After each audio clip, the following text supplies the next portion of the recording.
J'ba Fofi is a cryptid from the jungles of the Cameroon in the Congo that is said to be an undiscovered species of giant arachnid. Also known as the Congolese giant spider, many zoologists and cryptozoologists alike say this could possibly be a new species of arachnida. I don't know if I pronounced that right, and immediately as I started speaking, Chance was like, you know what, I'm thirsty. The J'ba Fofi is said to be an ambush predator, even potentially being a part of the trapdoor spider genus.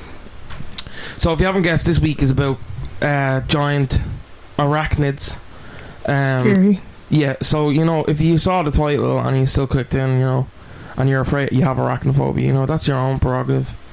But yeah, this week, you know, arachnophobia warning. It's quite spooky if you're afraid of spiders getting married. But yeah, I don't know. Mel, are you afraid of spiders getting married? It's against my religion for spiders to get married. Yeah, I care. And it's definitely not because I'm a spider who likes kissing other spiders. So, the J'ba Fofi, and I do apologise for the pronunciation, I really did try, but you know.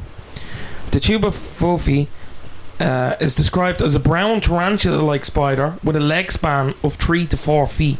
Fucking hell. And even reaching sizes of up to 5 to 6 feet.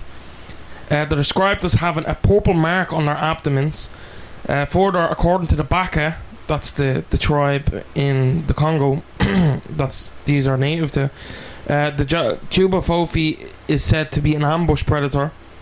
As I've said before, it could be the trapdoor spider genius. It's also described as being capable of fast movements with powerful strikes, making it an apex predator in the area.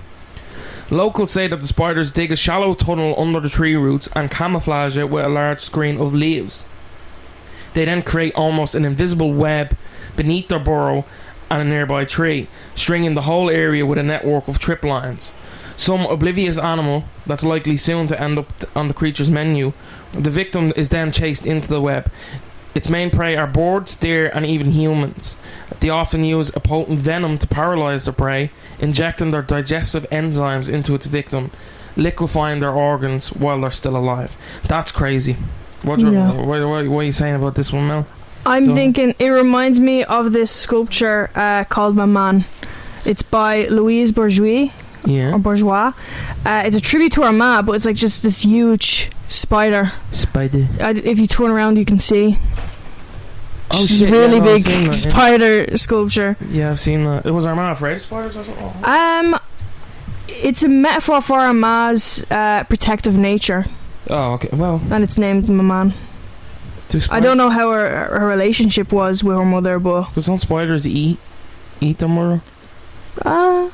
They do. Some species eat the mother, or some species of spiders eat their young. It could have a meaning, you know. That's not the exact poor one. But the digestive enzymes is crazy, and their prey. Their prey can sometimes be people. How big is it? 4 to 5. Basically, from 4 feet to about 6 feet. Give me like an example. Like a 6 foot tall person. What? Give me a better example. I don't know that. Like, I don't know. How much bigger would it be to me? Would it be like way bigger? The ceiling? Like no, like the house? Like my height. Like me. Oh, okay. Down. Like that's the width of its legs. Okay. And that's the width of its legs. Okay. Yeah, and then its abdomen is like 3 foot. Okay. 3 foot. Because I was thinking it could be like a cute little pet, but no, it is. It's the size. Because if it was the size of a dog, that's like kind of cute, actually. It's probably about the size of Chance, but with like long legs. Yeah, but the legs would be your size, so it'd be like Chance, but with long legs on top of your head. Yeah. So Chance is a German Shepherd, by the way. Yeah, but a particularly big one. He's like fucking. He's like what's the red dog? Clifford the blue dog, because he's blue. The Baka claim the J'ba Fofi eggs are pale yellow white and shaped like peanuts, and the hatchlings are bright yellow with a purple abdomen. Their coloration becomes darker and more brown as they mature. Although they are reputed to be venomous enough to kill people, the Baka people themselves, despite giving them a wide berth, kill them when they encounter them, as they are considered a delicacy. According to the Baka, they were once quite common. So this is one that's kind of it is a cryptid, but it's also so well documented. Right. amongst kind of like the people, like they describe eating it. Like they're like, yeah, we eat this. Like they even like with a lot of stuff, they're like, oh yeah, we caught glimpses of it. But this But they say they like, eat it. This one they're like, we ate it. How do they taste? We know what I don't know, probably like a tarantula. I don't know what tarantula. I don't know how tarantula tastes. I think people say that they taste like I don't know. I think pretzels or something like that. I saw pretzels. Yeah, I don't know. If he was lying, but the fact even that they have the, you know, they're able to describe the eggs, which in a lot of stories they don't really describe the young, and they're like, yeah, no, this is what the young look like. This is what they look like as an adult. This is how they taste. So I kind of give this. This is how they look like. This is how it tastes like. Oh, okay. This is what Charles Darwin did. Exactly. Every animal he discovered, he had to eat. That's crazy. So I've googled tarantulas when cooked are described as tasting like crab, similar to crab or shrimp. Well, when you really look at it, shrimp tastes nice. When you really look at it, shrimp and kind of like lobster and stuff like that, they're the arachnids of the sea. Like when you really look at their physiology, like think about it. Tarantulas are commonly deep fried or grilled. Have you ever seen that TikTok? You know, one who does like a land seaweed boil or seafood boil? No. Is it stew? No, it's not. It's like spiders and shit. So we get into a bit of the history and science of it. So the fullest account by Westerners appears in the cryptozoological book by George Eberhardt. Eberhardt relates the terrifying experience of an English couple travelling through a region of jungle in what is now called the Congo. And quote, R.K. Lloyd and his wife were motoring in the Belgian Congo in 1938 when they saw a large object crossing the trail in front of them. At first they thought it was a cat or a monkey, but they soon realised it was a spider with legs nearly 3 feet wide. Cryptozoologist William J. Gibbons has hunted for what some think may be a living Congolese dinosaur called the Mokele Mbembe. So this goes back to this is the same dude, Mel. Right. This goes back to the dinosaur episode with the Mokele Mbembe. You know the... Yeah. So on his third expedition in search of the creature, he came upon natives who related their experiences with giant spiders. He shared his experience with readers upon his return to Canada. On the third expedition to the Equatorial Africa, I took the opportunity to inquire in the Pygmies if the Pygmies knew of such a giant spider, and indeed they did. They speak of the J'ba Fofi as a giant or grey spider. They describe the spider that is generally not brown in colour with a purple mark on their abdomen. They grow to quite an enormous size with a leg span of at least 5 feet. The giant arachnids weave together a layer made of leaves similar in shape to a traditional pygmy hut and spin a circular web said to be very strong between the two trees with a strand stretched across a game trail. These giant ground-dwelling spiders prey on the forest antelope, birds and other small game and are said to be extremely dangerous, not to mention highly venomous. The spiders are said to lay white peanut-sized eggs in a cluster, and the pygmies give them a wide berth when encountered, but have killed them in the past. The giant spiders were once very common, but are now a rare sight. So many of the natives describe the spiders as once being numerous, but now a vanishing species due to encroachment by civilization in the form of rainforests being converted into farming land. This may have driven the spiders from their natural habitats. The J'ba Fofi is thought to be the subject of only one piece of serious scientific research done by, and I apologise, Shibanjan Paul Roy, a cryptozoologist from Racecourse Para, Jalpaiguri, India, which was published in the International Journal of Enhanced Research in Science, Technology and Engineering, which is a UGC approved journal. So in volume 13, issue 6 in June 2024, he titled it Evaluation and Indication of a J'ba Fofi, the giant spider of the Congo and the Mokele Mbembe in the Congo rainforest. He never claimed that the J'ba Fofi really existed, but if it is found, it may be that he would know how to evaluate it, identify it, draw anatomical diagrams, and he is the first serious scientist who has done research into the J'ba Fofi and made it available in an approved journal. It's over the years it's kind of become quite common for, you know, giant spiders kind of to enter popular media. Yeah, I was gonna say, what's the spider's name? Argog. I liked him as a kid. His kids are assholes. I guess they're just doing what they do. But I think he also is like, yeah, but he was like, Hagrid's I'm friend. not gonna stop it. Like, he was just like, I'm not gonna stop it. A friend of Hagrid is a friend of mine. But I'm not gonna stop my kids. And then the one in Lord of the Rings, Yes. she was an asshole. Not really like a legit spider though, because it was kind of like a mutated one. But isn't there's a film with giant spiders? Yeah, I feel like there's like horror movies. There's a film called Eight-Legged Freaks. Yeah, Eight-Legged Freaks, where that's like more of a comedy though. It's like radioactive spiders get huge. There's a kaiju Kumanga. Yeah. There's a movie called Arachnoquake. I think these are normal sized spiders though. An earthquake triggers loads of a brood of giant fire breathing spiders to attack the city of New Orleans. Carl Schucker points out that although the J'ba Fofi's habitat is remote enough to hide it from science, the tracheal respiratory systems of arachnids, which cannot transport oxygen throughout such a large organism. So he's basically saying, like, it would need a unique respiratory system to kind of carry blood and oxygen to its heart. Because actually, do you know what's weird about spiders is their blood flow is what keeps their legs from going limp. So when a spider dies, their leg shrivels because their heart stops pumping blood to their legs. Sure. That's, you could make many jokes out of that. Really? Yeah. I can't that's very similar to another part of human anatomy. Below the belt. You're full? No. You full? Your toe? So yeah, I'm going to read off. This is Carl Schucker.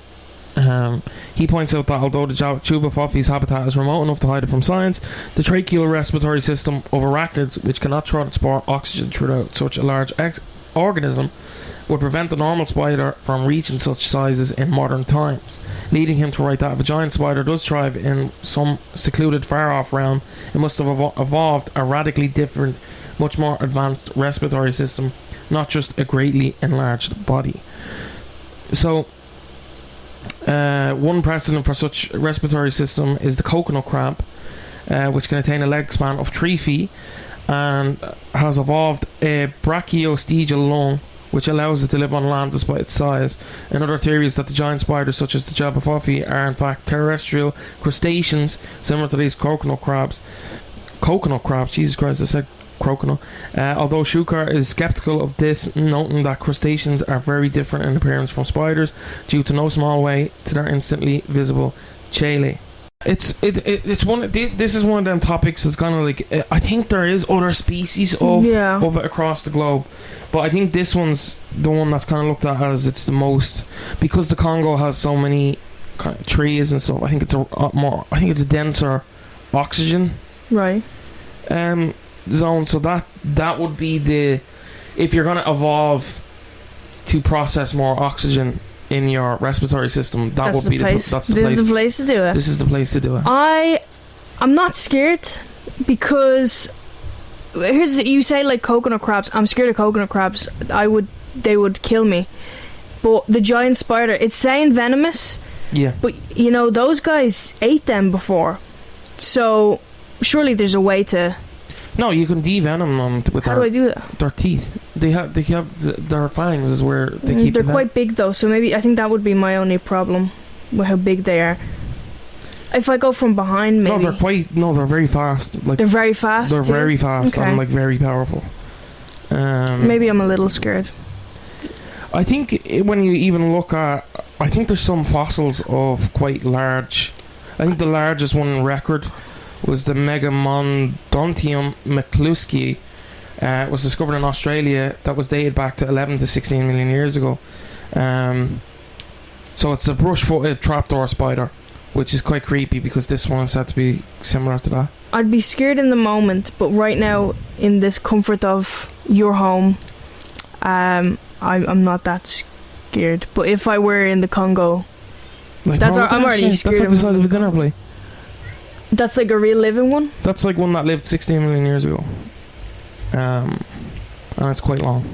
Imagine that, like jumping on your face like a face over. And they're not like they're fast. Do they like, jump? They're smart, like they're intelligent. Oh, Because they lay, the traps they lay is like. they lay traps. Have you not been fucking listening? I was just thinking about shrimp. You fucking yeah. They lay. It's like They dig shallow tunnels under tree roots and camouflage it with a large screen of leaves. They create an invisible web between their burrow and a nearby tree, and they string the whole area with a network of trip lines. Okay. They usually set up near game trails, so in other words, where animals where people are hunting. No, we're fucking at. Do you know what a game trail is? No, I thought that was like A game trail you go is to find game. Yeah, you would go you there. hunt. Yeah, humans would go there, but there's a reason we would go there. We didn't create it. Okay. It's animals just frequently travel there. It's a path that's like, it's like a footpath that's like constantly walked on. It's, there's going to be animals there. Like, Mel, your teacher was right. You always are in a state of That wasn't my teacher. confusion. Whatever. What's the largest spider? I think now is a Goliath borean spider. I'd say probably at least the daddy long legs. No, don't say. We've got to rename them. The internet's around, daddy. Yeah, the Goliath borean, which is Theraphosa blondie. I really like Goliath boreans. They're quite cool, and they're burrowing spiders as well. So could it just be misidentification? I There's just a lot. won't go to the Congo. I want to go. I No. want to go. It's a beautiful country.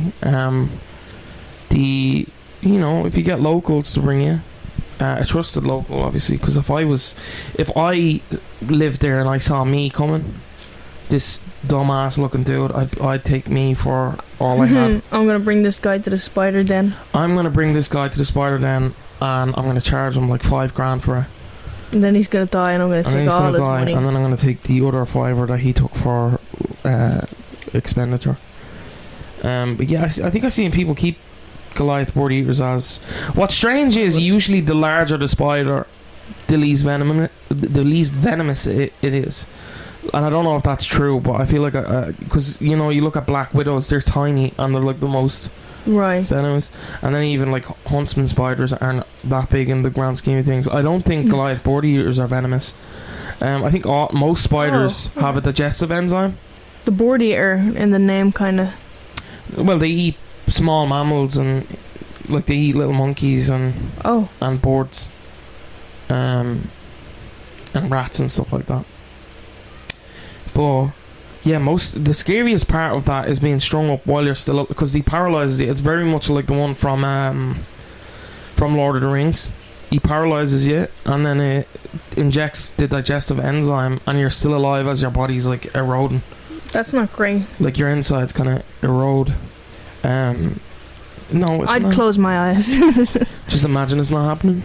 Just imagine eating shrimp. Just start chewing your way out. Oh yeah, that's what I would do. But you're paralysed. Just imagine you're chewing your way out. Are my teeth? Yes, Mel. I knew the answer. Your teeth don't have any. They can't move on their own. If you were paralysed by spiders, I would chew my way out. If I was paralysed by spiders, I simply would refuse. To be paralysed? Yeah, I simply wouldn't get paralysed. I simply wouldn't. I'm not participating. The consent is key, ladies and gentlemen. Consent is key. So there was one story that I didn't really find any real hard, what's the word, evidence behind. So I'm just going to use the word alleged. And I'm going to use my own words here because there's so many different fucking dudes. So basically, this family were on a safari, and I'm telling this to you, Mel, attention span of goldfish. The family had, I think they were living in kind of that dense area on kind of like safari or something. And this is the part that I don't really, because usually they don't wander far from this area from what I read. But the children had allegedly woke up, and in the corner of the room was the J'ba Fofi. And the children didn't scream, didn't run, and I think the next day the parents found them bitten. one of them had been bitten, which doesn't, did it poison them and then not, Yeah.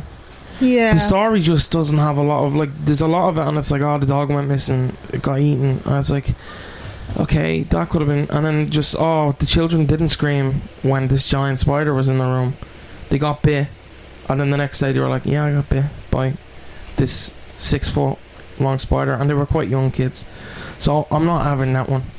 I'm not having it. How long do you reckon it'd be before the exotic animal trade got their hands on it if it was identified now?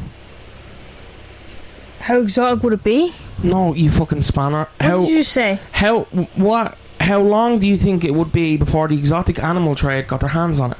So the ones that like keep monkeys and stuff in little cages. Because obviously the tarantula world is quite a rich. Yeah. There would be people who would want that. There would be. And I'm not saying they're bad with husbandry and stuff, but like the exotic animal trade is terrible. Yeah. No, I think maybe. See, that's the thing. Like, are they real? Because I feel like those guys would have gotten their hands on that. Well, they're meant to be dwindling because of the. Oh, because people aren't getting them. No, they're dwindling in population because they were being hunted and then obviously encroaching on their habitat and stuff. Okay. They're very. I thought maybe they're dwindling because people. Well, who's to say people haven't already been getting them? Well, the tribe has been eating them, but I'm saying who's keeping them? No, but I'm saying, like, you're saying, like, people are trading them and stuff. Who's to say they haven't already been trading them? What, you just think there's a fucking black market for cryptids? Yeah, black market for cryptids. That would be insane! That'd be a badass. That was so loud now. Because it's a really good idea. Yeah, let's edit this out of the podcast. Let's write that into That's for us. A book. That actually would be insane. I came up with that all on my own. I'm joking. Yeah, that's probably as much as... It's quite a short one, if I'm being honest. I think it's going to be like 20 minutes. If you haven't learned by now, we don't usually aim for a time. Time it. Yeah, we don't time it. We do what we do. What we don't... Because with so many podcasts now, they will drag the fuck out of it. And you're like, you don't have... It's over. Just end it or move the topic. Right? You're trying to get to that hour mark and you're ruining it. Right? So if we have 20 minutes worth of content this week for you, that's all we have, because that's the information that we've done into the topic. And yeah, you could say, oh, change topics, but we're doing topics that we find interesting. Because if you're not honest with things that you enjoy, then the audience is going to pick up on it. So I like giant spiders. I'm being kept from reaching my full full potential. I'm not allowed to keep a tarantula, which I think is horseshit. I'm gonna get you one of these really big spiders. I think I would be good with it. I'm quite good at animal husbandry. Where would you put it though? Oh well, it's not that big. It'd fit in the house. No, I had a 6 foot red iguana. Mel. All right, I'm not saying it's the same thing, but what would you feed it? Lilo. I knew you were gonna say that. Fucking, what was that? That's an 8-legged freaks. Your one's dog, the old woman and the dog get taken, but in it you're like, right, the dog's dead. The girl is gonna get is gonna get out, but it's the other way around, and I was quite happy about that. Not that your one was dead, but just usually it's the dog. Because remember that film I was telling you about, Sting, Mel? Yeah. If you haven't seen it, it's basically about this little alien spider, and this little girl's like, I didn't know it was an alien. Yeah, I think it is, because it falls and then it mimics it, I think. But the more it eats, the bigger it grows, and it grows up to this giant spider that's living in the vents, and it eats one lady's parrot, it eats the other lady's cat, and then it kidnaps your man's wife and baby. Yeah. And yeah, they're in a trash compactor and shit. That film, not the greatest in acting, but freaked me out a little bit. But yeah, that's what we... Have you anything to weigh in? What do you reckon, Mel? Are we reckoning this is real, or...? I don't know. I don't want it to be real. Sometimes I'm like, that'd be cool if it was... No. It could be real. I think it would change how you view science, though, if it was real, with the evolutionary kind of chain. I think the evolutionary kind of sciences do need to branch out a little, because sometimes it doesn't make total sense. I know a little cartoon bear who I don't think would survive. Well, he's from the Congo, is he? He's from the jungle. He's from the jungle, so maybe from Peru, yeah. Maybe he'd survive. No, do you know what? I don't think this should be would Paddington survive. I think he'd always survive because he's Paddington. It's just how would he survive? Okay. I think what he would do is he would learn that marmalade sandwiches. He would somehow ride it. At some point, he would use it as a horse. He would ask consent first. Yes, of course, but eventually that's the end goal. No, but I think he would turn its diet onto marmalade sandwiches and be like, "Look, isn't this so much better? You don't even have to use your digestive enzyme." And then they're like, how would a spider talk? Rawr. I don't know if it'd speak. I think it'd be silent. Yeah, Harry Potter disagrees. No, but I feel like this one would be silent. Harry Potter disagrees. But if it's giant, it can talk. It's wise. In the Paddington universe, have we seen other animals speak? I thought Paddington Bear was a teddy bear. Not in Paddington. In Paddington the movie, he's a bear, and then he has like bear family, and they speak. I haven't seen it yet. No, it's the guy teaches them to speak. So Paddington will just teach the spider how to speak. Okay, maybe, but I think it's taken a while. Yeah, exactly. But Paddington's patient, Mel. We've learned this. That's true. He's all about patient. So kind. He is the Jesus Christ of the bear world. Bear world. I like a lot of people try and say it's Ted. It's not. Ted. Remember that Ted? Ted is the Antichrist. Yeah. But he hasn't done any good. They say the Antichrist will do good, and no one will suspect that. Then at the last second, it'll be like, "Gotcha, bitch." But yeah, I buy it. I would say. So maybe Paddington is the Antichrist. I would agree with the. Yeah, probably. I would agree with the kind of. It would be a marvel to the zoological kind of study and stuff like that if it had an evolved respiratory system. It would need a large heart. For the size that it is, its abdomen would have to be huge to pump that much blood. But you know, it would need a heart bigger than mine, and I don't know if that's even possible. Go back to Pinterest now, or Tumblr, sorry. So yeah, that's what we have for you today. I've been Dylan. I've been Melissa. We didn't do this last week. Yeah, we didn't do it last week. We can't give it a break because I don't know how I feel about it. Yeah, that's what we had for you. We'll catch you in the next one.